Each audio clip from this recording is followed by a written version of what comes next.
نجم فريق الاهلي وهو النجم اشرف داري. اشرف داري عارفين اللي هو كان بيمر باصابه، وحاليا هو بيعيش فتره التاهيل، قدامه اسبوع بالظبط ويبدا يخش في مرحله التدريبات ضمن الفريق الاول مع باقي الفرقه. ان شاء الله يرجع بالسلامه باذن الله.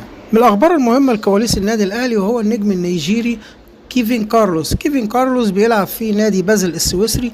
اللاعب ده اتعرض على الاهلي اكتر من مره، لكن الاهلي تباطأ ورجح ان هو الصفقه ما تتمش. ده لعده اسباب، اهمها ان اللاعب طريقه لعبه لا تناسب النادي الاهلي. انت ممكن تكون شايف ان اللاعب كويس، لكن الجهاز الفني ليه رؤيه تانية خالص. مع العلم بالشيء ان كيفن كارلوس كانت الصفقه هتتم ب 2.5 مليون دولار، كان اللاعب هياخد منها 1.5 مليون دولار في السنه الواحده، لكن ان الاهلي اجل الصفقه. اعتقد ان ليه حق الاهلي يفكر. من الاخبار كمان المهمه اللي احنا ناخدها معانا في سكتنا وهو كابتن ابراهيم حسن اخو حسام حسن مدرب منتخب مصر. كابتن ابراهيم بيقول لك اي لاعب لازم يطاطي للمنتخب، يعني